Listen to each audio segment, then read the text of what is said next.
Lo que hace la función del steamboat tiene dos modalidades o dos funciones principales. La primera, que es para bloqueo de nervios regionales, bloqueos del plexo, ya sea de extremidad superior o extremidad inferior, y aparte tiene la función de un estimulador nervioso para monitoreo del bloqueo neuromuscular, ¿sí? El steamboat, aquí está, está platito. ¿Sí lo han visto? Sí, si quieren lo bueno. Tiene tres cables. No sé si sepan más o menos para qué funciona cada uno. Uno, a lo que leí, manual, es un localizador. Ajá. Este es el localizador de nervios. Ajá. Percutáneo. Ajá. Este. Y ese es Para el bloqueo. para Sí. ya para la... Para con la aguja, para exactamente. la- Y es directamente con la aguja. Ahorita les explico. Y viene por último un cable que es el para el monitoreo de la función neuromuscular. ¿Sale? Ok. Ok. Bueno, vamos a comenzar con los bloqueos de los nervios. ¿Sale? Aquí inicialmente lo prendemos y sin embargo no nos va a marcar ninguna función. Para que nos dé las funciones necesitamos conectar el cable que vamos a utilizar. ¿Sí? En este caso vamos a conectar directamente el de bloqueo de nervios distales. ¿Sí? Este cable es el que conectamos al paciente y este conectamos a la aguja. ¿Sí? Lo que muchas veces nos preguntamos, o se pregunta tanto en el área de enfermería como en el área de anestesiología, es en dónde se coloca el electrodo. ¿Sí? El electrodo en muchas ocasiones pensamos que se coloca lo más distado donde vamos a estimular. Por ejemplo, en ocasiones vamos a hacer la función aquí arriba y colocan el electrodo acá abajo. ¿Sí? Sin embargo, la electricidad, a diferencia de lo que creemos, normalmente pensamos que la electricidad entra por la aguja y sale por el electrodo. Y la realidad es lo contrario. La electricidad va a entrar por el electrodo y va a salir por la punta de la aguja. ¿Sí? Entonces, entre más distancia tengamos nosotros de donde conectamos el cable, vamos a suponer que yo me lo pongo aquí, toda la electricidad va a tener que recorrer toda esta distancia. Entonces, se va perdiendo la electricidad y ya no nos va a llegar el mismo amperaje. Entonces, para colocar el electrodo debe ser máximo a 30 centímetros de donde vamos a hacer la punción. La posición es indiferente. Muchas veces bloqueamos mano y yo utilizo el electrodo del electrocardiograma. ¿Sí? Mientras esté a menos de 30 centímetros no hay ningún problema. Si voy a bloquear, por ejemplo, el femoral, muchos lo ponen acá en la pierna o en el pie. Entonces debe ser en el muslo o en la cara interna o cara externa, inclusive hasta en el abdomen. ¿Sí? Siempre y cuando no sobrepasen los 30 centímetros de la punción. ¿Sale? Cuando vamos a hacer un bloqueo distal, casi siempre, no sé si ustedes han apoyado a algún anestesiólogo, casi siempre nos fijamos en los miliamperes. ¿Sí? Y el anestesiólogo nos dice, súbele a punto 7, punto 5. Sin embargo, es muy importante saber que son tres funciones las que debemos de manejar. ¿Sí? La primera es el miliamperaje, que es el de arriba, y tenemos dos funciones que son los hertz y son los milisegundos. ¿Para qué sirven los hertz? Para saber si nos va a dar un tono o un impulso cada segundo o dos impulsos cada segundo. No sé si me explico. ¿Sí? Vamos a suponer que lo ponemos a un hertz, pues cada segundo nos va a dar un impulso. 1, 1, 1. Cuando ponemos 2 hertz, nos va a dar dos impulsos en un segundo, o sea, va un poco más rápido. Siempre debemos de ponerlo en 2 hertz. ¿Sí?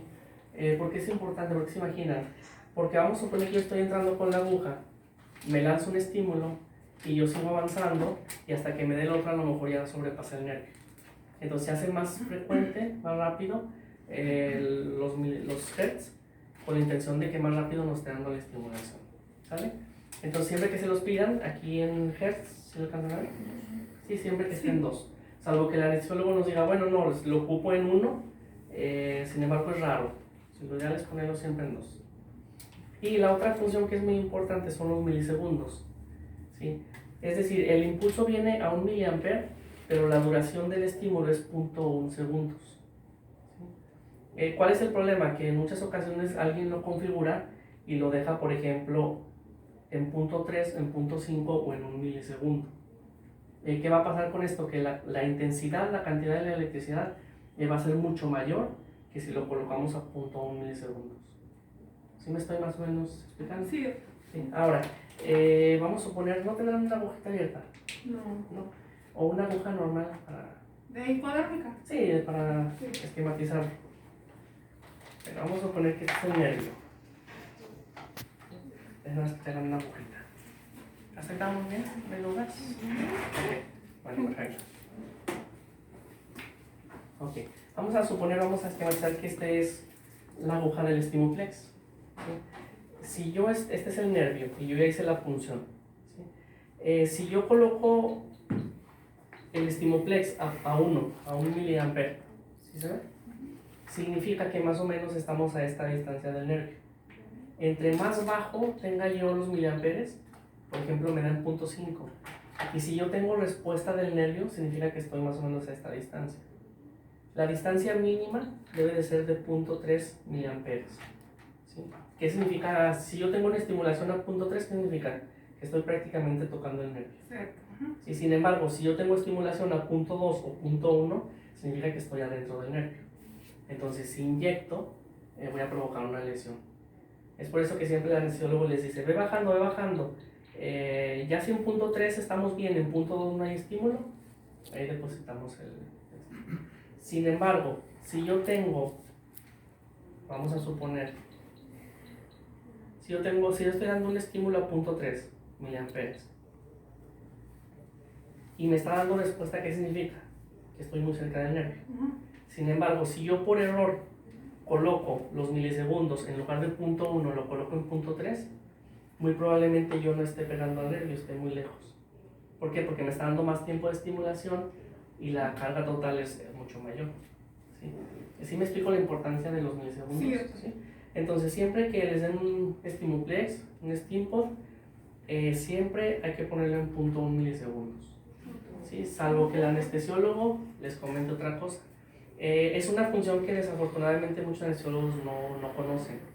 Entonces, en muchas ocasiones lo prenden, les da, en lugar de 0.1, les da 0.3, 0.5, hacen el mapeo con la aguja, inyectan el anestésico y resulta que estaban muy lejos del nervio. Entonces el bloqueo no queda. Y en muchas ocasiones se preguntan, ¿por qué si me estaba dando buena respuesta, por qué no quedó el plexo? Es porque los milisegundos estaban muy altos y en lugar de 0.3 equivaldría si estuviéramos a 1, por ejemplo. Y él estaba lejos. Y él estaba lejos del nervio. Entonces siempre que nos den o que lo prendamos, ver los miliamperes que nos solicite el anestesiólogo, los milisegundos siempre ponerlo de favor en 0.1 y siempre en 2 Hz. ¿Sí? Es la forma correcta. ¿Ok? Bueno, hasta ahorita del cable, ¿alguna duda? No, ¿No? Ok. ese lo traía el anterior Estimoplex, ¿verdad? Sí. O sea, un modelo más antiguo. Sí, así es. Todo esto lo traen. Es el cable cotidiano. ¿Sí? Sin embargo, tenemos Stimpod, tiene una ventaja que trae un cable que es un mapeador percutáneo, el toques. ¿Sí? Ok. Lo que vamos a hacer con este cable, este cable igual tiene un electrodo y vamos a utilizarlo con la misma regla de los 30 centímetros. ¿Sí? Sin embargo, antes de hacer la punción con el lápiz, podemos localizar la dirección del nervio. ¿Sí? ¿Alguien quiere que le demos toques? Ya ha ido. Cerca de nuestro modelo. ¿Toques? Sí. Pero da muy fuerte. Da muy Un fuerte. poquito. Ahora nada. Ok. Una pequeña contracción. ¿Cuántos son peces? Poquito aquí. Yo no te vi. Sí, entonces, si quieres hermano, para que no moleste tanto, ponle así. Ok. Vamos a ponerlo aquí atrás. Entonces va a tener, una vez que conectamos el electrodo, va a tener dos cables extras, uno que es el lápiz y otro que es la aguja. Vamos a suponer que ya conectamos aquí la aguja del estimoplex, ¿ok? Inmediatamente cuando conectamos el cable, automáticamente va a funcionar no va a funcionar la aguja, ¿sí?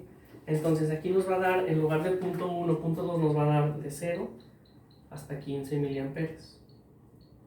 Vamos a ponerlo aquí, ¿ok? Entonces con esto, yo localizo en donde está el nervio, miren, ahí está.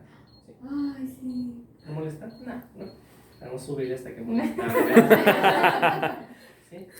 Entonces, con esto yo ya localizo la dirección del nervio. Significa que el nervio está abajo. Vamos a suponer que está así el nervio y está aquí el lápiz. ¿Sí? En cuanto yo coloco la aguja vamos a suponer que esto ya está conectado aquí. ¿Sí? En cuanto yo toque la aguja con la piel, automáticamente se va a activar este cable. Este va a dejar de funcionar. ¿Sí? Entonces, en cuanto yo entro, tengo que entrar paralelo al lápiz. Sí, paralelo en la dirección del nervio. Si yo coloco acá, pues el nervio va para allá. Entonces yo sé que el nervio va para allá, me coloco paralelo y en el momento en que yo toco la piel, este se desactiva. Y la aguja, lo retiro y la aguja va a quedar en los mismos miliamperes del cable normal. Va a empezar en punto 1, punto 2, punto 5, ¿sí me explico? Entonces ahí ya subo y ya con la aguja hago el mapeo del nervio de bajo punción. En muchas ocasiones lo que hacen es que colocan el estimulador y ahí lo dejan. ¿Y para qué? Para guiarse con la dirección del nervio. Lo pueden dejar porque cuando toca la aguja la piel ya se va a desactivar. Sí, este no sirve de referencia. Sí, en cuanto toca la piel, la punta de la aguja, en ese momento ya no sirve. Nada más nos sirve como referencia. ¿Sale? Vamos a suponer que tienes que ir a freír la cabeza. Vamos a estimular todo el brazo. Si te molesta me dices, ¿eh? Ahí está. Sí. Entonces con esto ya puedo yo localizar. Se fijan, ahí estoy en planos cervicales. Vamos a subir. Miren, ahí está el interescalénico. Igual yo puedo bajar los amperajes para saber más exactamente la dirección. ¿Sí? Ahorita no te quiero bloquear bien. ¿Y es molesto esto para el paciente? No, normalmente es de bajo sedación. Sí, pues le dan. Pero si no es mejor va a estar picando con la aguja. Hay gente que no le gusta sedar al paciente para bloquearlo. Entonces a veces es mejor ya tener bien la referencia y sobre eso hacer la función es más preciso. ¿Sí? Porque en muchas ocasiones picas y no encuentras y dices, ay, a lo mejor está más atrás del plexo. Porque el plexo es muy variable de persona a persona. Entonces ya con esto yo localizo, mira, gira tu cabeza para allá. Vamos a localizar aquí el interescalénico, a ver si alcanza.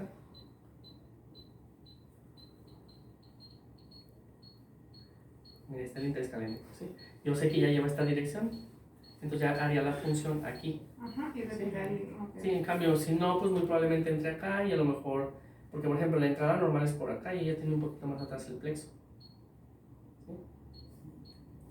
¿Vale? Ok. Entonces, inicialmente conectamos y nos va a dar el lápiz.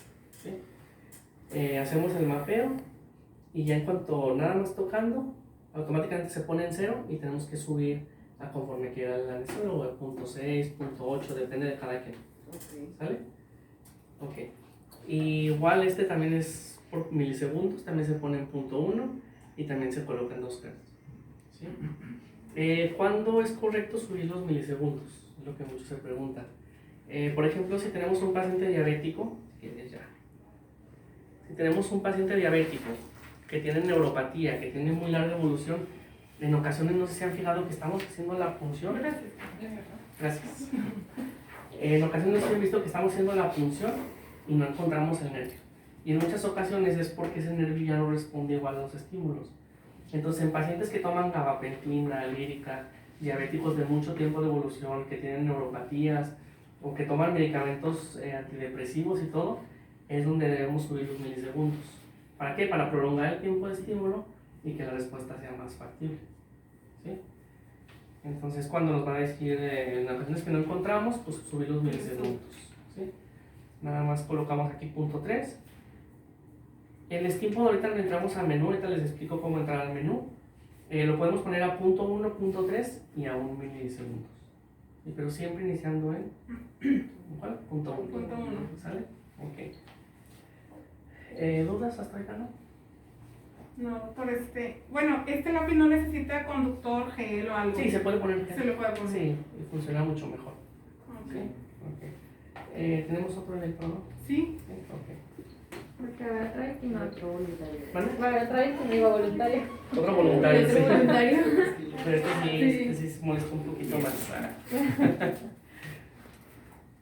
Con el que esté grabando. No sé. Gracias. Bueno, necesitamos otro voluntario. ¿Tú también? Ya ahí. Tú, bueno, sí, pásale para Yo acá. quiero. No te cubre, por favor. Sí. Bueno, siempre el electrodo negro es por donde va a entrar el estímulo. Perdón, el rojo es por donde va a entrar el estímulo y el negro es por donde va a salir. Este input tiene otra ventaja muy importante que muchos anestesiólogos no utilizamos, pero se debe utilizar de forma rutinaria, que es el monitoreo de la relajación neuromuscular. Se han escuchado, ¿verdad? Que muchos dicen el tren de 4. Sí, el tren de 4 es una modalidad de 5 modalidades que existen para monitorizar el bloqueo neuromuscular. ¿Sí? Entonces, lo que vamos a hacer con lo vamos a conectar antes de intubar al paciente. Esto es para anestesia general. ¿Sí? Vamos a colocar un poco más hacia arriba. Lo que queremos estimular es el pulgar. ¿Sí? Sin embargo, vamos a colocar los electrodos por del otro lado. ¿A qué creen que se deba esto? Que los colocamos por dentro. ¿No? Ok. El nervio cubital viene por la cara interna y a nivel de la muñeca, abajo de la muñeca, perdón, atraviesa hacia el pulgar. ¿Sí? Entonces nosotros vamos a estimular el nervio cubital, pero la respuesta va a ser el movimiento del pulgar. ¿Sale? Ok. Entonces vamos a colocar por aquí entra el estímulo y por aquí sale. Entonces negro y rojo. ¿Y si son colocados al revés? No pasa nada. No pasa nada. No pasa nada. No. Pero siempre lo ideal es para evitar interferencias. Y eso es cuando el paciente está con anestesia general, ¿verdad? Sí. Las pruebas, hay que tener cuidado. Aquí están. Ahí se sacó, no, ¿verdad? Aquí está 80 miliamperes, es muchísimo. Si lo hacemos de eso, sí nos va a. Sí. Si vamos a hacerlo. Perdón. ¿No te molestó? Y eso que estaba 10. Se aguanta los 80. Se aguanta los 80. Ahí está, 10 miliamperes. ¿Sí? Aquí vamos a tener 5 modalidades. Que es, este es el tren de 4. Si vieron que era 4 estímulos. ¿Sí? Ahí otra vez. Subo un poquito. Ahí va. Vamos a esperar que. Si siempre que damos estímulo de tren de 4 nos va a marcar un periodo refractario para que se recupere. ¿Sí? Entonces vamos a darle tiempo a que quedan 15 segundos. ¿Sí? Y ahorita les explico las funciones en qué consiste. Vamos a ver si ya. Son 4 estímulos, ¿sale? Bueno, normalmente los anestesiólogos inclusive nada más conocemos esta modalidad, que es el tren de 4. Son 4 estímulos.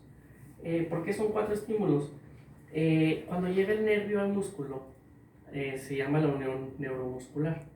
¿Sí? Cuando el nervio libera acetilcolina, el músculo la recibe y produce contracción.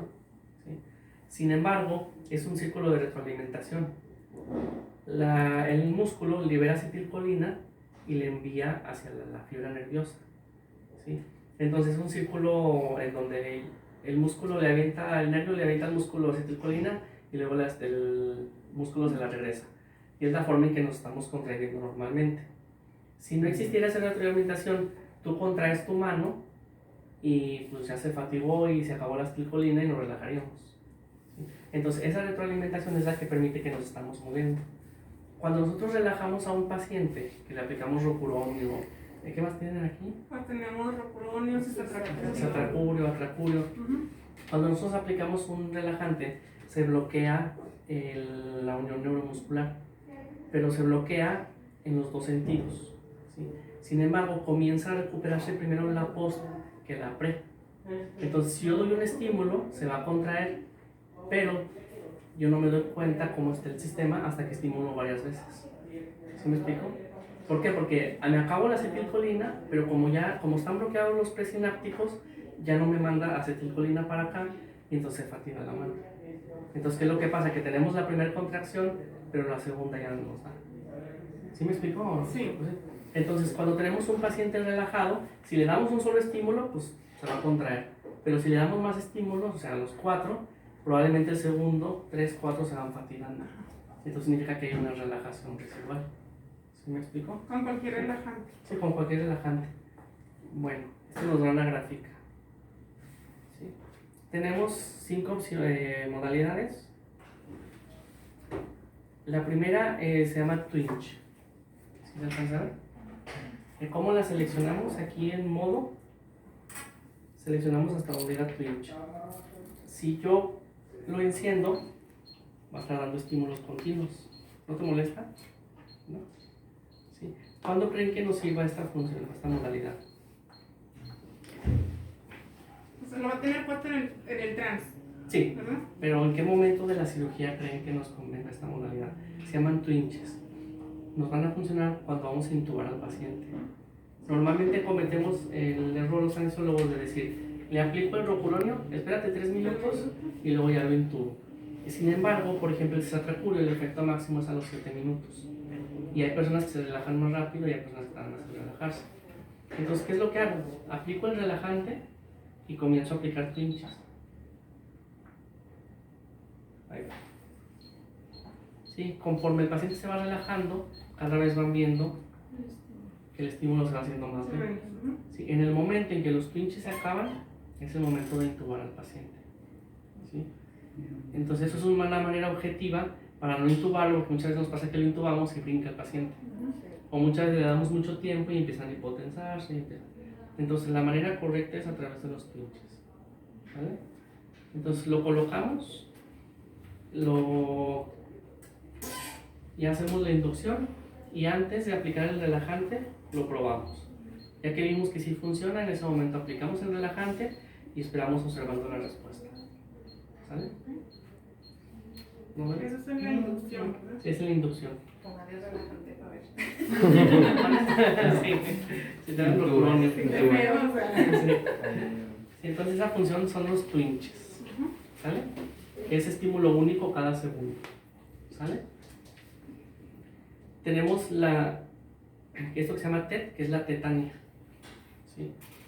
¿Para qué sirve la tetania? Al final de la anestesia, ya cuando vamos a extubar al paciente, aplicamos el tren de 4. Y en ocasiones nos quedan dudas. Si a lo mejor el último estímulo no estuvo bien o no hubo buena contracción. Lo que hago es que doy un estímulo de tetania. Este sí lo tengo que aplicar con el paciente dormido, porque es muy doloroso. Sí, ahí va, Miguel. Sí. No, lo que hago es que lo enciendo, pero debo de dejarlo presionado el botón. En el momento en que yo lo quite, deja de dar. ¿Qué es lo que pasa? Que se va a contraer la mano y entonces toda la acetilicolina que tengo ahí, si no está el ciclo bien funcional, va a llegar un momento en que se fatiga y se va a abrir la mano. ¿Sí? Entonces, si la tetania dura 5 segundos, significa que ese paciente ya no está relajado, ya no tiene relajación residual. Si yo veo que a los 3 segundos empieza a abrir la mano, significa que todavía tiene bloqueo de la placa. Entonces debo de revertirlo o debo darle un poco más de tiempo. Esa es la función de tetania. Existe el tren de 4, el TOF, ¿sí? Que es el más común, el que utilizamos todos y que es esta. 1, 2, 3, 4. ¿Sí? Nos va a dar aquí una gráfica. ¿Sí? En ocasiones nos da gráfica y aquí está el porcentaje. ¿A qué se refiere el porcentaje? Esto es muy importante. ¿Sí ven que dice un porcentaje arriba? Sí. ¿Sí? ¿Sí lo ven? ¿Sí? Bueno, toma en cuenta el último estímulo respecto al primero. ¿Sí? Entonces, ¿qué significa? Que vamos a suponer que toma una distancia. Vamos a suponer que mi pulgar se contrae en el primer estímulo de aquí a aquí. Y en el último se contrae el 50% respecto al primero. Ese es lo que se llama índice de TOF o índice de tren de 4. Cuando nos da un porcentaje muy bajo, 0.2, 0.3, 30%, 40%, significa que todavía tenemos mucha relajación residual. Es el índice más exacto para saber qué tanta relajación residual tenemos. ¿Sí? Si yo lo veo por arriba, abajo de 0.8, significa que el paciente sigue relajado. Entonces tenemos que revertirlo, tenemos que darle más tiempo. En muchas ocasiones sacamos al paciente de sala y el paciente ya respira. Sin embargo, como ese proceso de retroalimentación que les platiqué no está íntegro, el paciente en muchas ocasiones se relaja en recuperación, en ocasiones no se pueden mover bien, no pueden deglutir y es donde empiezan las complicaciones. Sí, entonces, si tenemos duda, en ocasiones inclusive al final colocarlo, darle un tren de 4, si tenemos duda, darle un TOF, una tetanización, perdón. ¿Sale? Ok, ¿hasta ahorita vamos bien? Sí. Tenemos un doble estímulo, este también no lo aplico porque está medio fuerte. Son 2 estímulos de tetanización. ¿Sí? Entonces, en lugar de ser los tren de 4, que son 4 estímulos, son 2, es el primero y el último. Entonces, toma en cuenta la segunda contracción respecto a la primera y nos da el índice igual que el TOF de un porcentaje. ¿Sí? La segunda vez se contrajo el 10% de la primera, o la primera vez se contrajo el 80% de la primera, la segunda de la primera. Entonces también nos sirve como un tren de 4. Sin embargo, el doble estímulo es más exacto que el tren de 4. ¿Sale? Nada más que siempre los anestesiólogos tenemos la costumbre del tren de 4. ¿Sí? Pero si yo quiero ser más exacto, pues el doble estímulo. Y todavía si quiero ser más exacto, pues utilizar los dos. Primero hacer un tren de 4, esperarme y luego hacer un doble estímulo. El doble estímulo viene como debe. ¿Sí? Debe. ¿Sí lo alcanza nada? Ok. Y por último está la potenciación posttetánica. Esta modalidad sí es un poquito más compleja, sin embargo se utiliza durante el transoperatorio y nos sirve a los anestesiólogos para saber en qué momentos vamos a relajar al paciente o si ya lo vamos a empezar a emerger. ¿Sí? Lo que hace la potenciación posttetánica es que nos lanza un estímulo de tetanización de 5 segundos, relaja la mano y posteriormente comienza a dar estímulos únicos. ¿Sí? Entonces, ¿para qué nos sirve? La tetanización nos agota completamente la acetilcolina que tenemos en el músculo. ¿Sí? Posteriormente, si nos da buena contracción, se lanzan 20 estímulos. Si nos da los 20 estímulos, significa que ya no hay relajación. ¿Sí? Sin embargo, si al segundo o tercero empieza a dejar de dar estímulos, pues significa que todavía estamos relajados. ¿Vale? Entonces, bueno, no sé si ahorita existe alguna duda. Esa se llama potenciación posttetánica, PTC.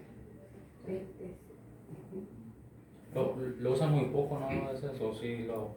Deberíamos utilizarlo siempre, sí, pero sí realmente se utiliza muy poco. Sí.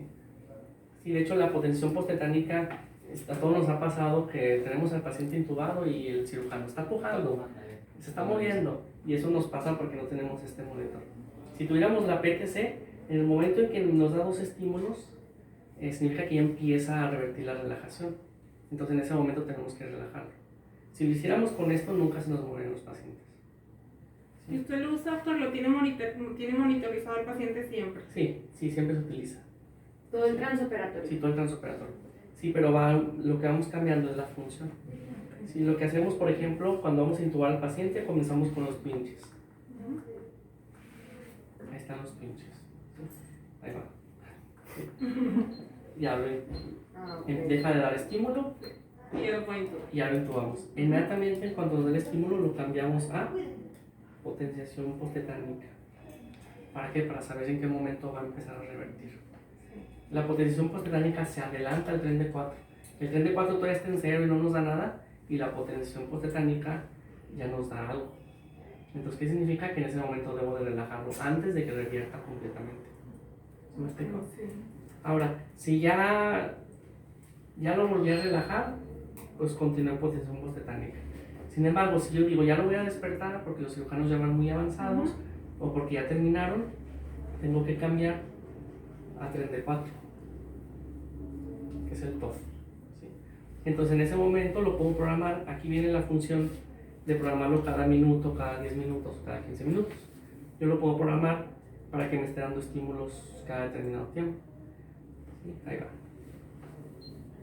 Si yo le aprieto una sola vez, me va a dar un solo estímulo. Si le dejo apretado play, va a ser para que cada determinado tiempo me esté dando estímulos. ¿Y usted lo programa? Sí, así es. Sí, yo lo programo cada 5 minutos. Entonces me dice el cirujano, ¿sabes que ya terminamos? Y el TOF me da en 70.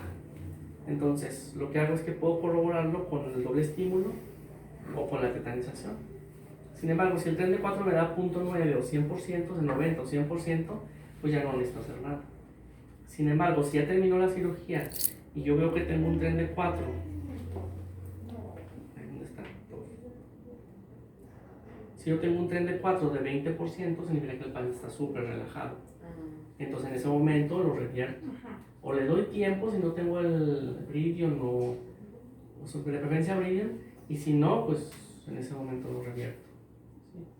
Y ya que ya lo revertí, puedo dar un tren de 4 y puedo corroborarlo con la tetanización o puedo corroborarlo con el estímulo. ¿Sí? Entonces esas son las funciones, las 5 modalidades. ¿Sí? Entonces, sí, normalmente le llamamos tren de 4, pero en realidad se debe llamar monitorización de la relajación neuromuscular. ¿Sí? ¿Por qué? Porque nada más el tren de 4 es una de 5 modalidades. La ventaja de este es que trae las 5. ¿Sí? Doctor, ¿en pacientes pediátricos también? Sí se puede utilizar nada más bajar el amperaje. Normalmente lo que hacen los anestesiólogos pediatras es que aplican propofol sin relajarlo y hacen pruebas más o menos empezando por ejemplo de 10 amperes y dan un estímulo y ven la respuesta. Si hay buena respuesta, pues con 10 miliamperes.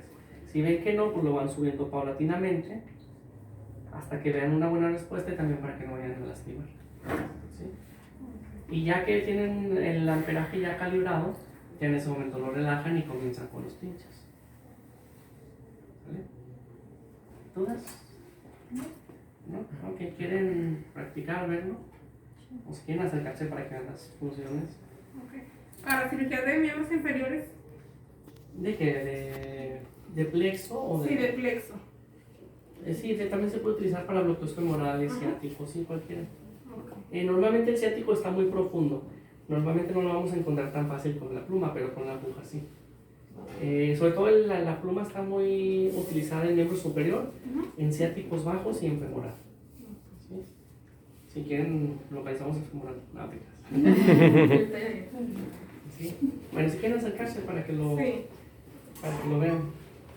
Yo quiero saber los controles. Ah, ok. ¿Cómo se cambia el modo? Bueno, ahí va este cambio. Ya está presionado el dedo. Esto es para apagar. Ya, y encender. Sí. Dejen que se apague y ahorita. Bueno, inicialmente ya lo sacamos el tiempo. Dejamos presionado para que encienda. ¿Sí? No necesitamos hacer nada más que insertar el cable para que le detecte la modalidad. Ah, ¿Sí? ok. Entonces, normalmente, si el anestesiólogo dice voy a poner un plexo, normalmente este es el que utilizamos, el que no trae lares. ¿Sí? Lo conectamos. Mira, si quieren acercarse, bueno, y el momento de conectarlo, Sí, ya fuiste la... ahí va a detectar la función. Se configura Ese es el que más vamos a usar. Sí, es el que más van a utilizar. Ujú. ¿Sí? Entonces, ¿dónde están el C3? Pues todavía los... Ya lleva. Steambo tiene una función que a mí me gusta mucho y que no tienen otros neuroestimuladores. Y es que si algún cable está dañado, no tiene pila o algo pasa y ustedes colocan la aguja, les va a marcar en rojo. Para que lance un buen estímulo, debe prenderse en verde. Ahí quiere decir que no tiene pila. No, aquí lo que pasa es Tiene que la la aguja, aguja. sí. Mira, si quieres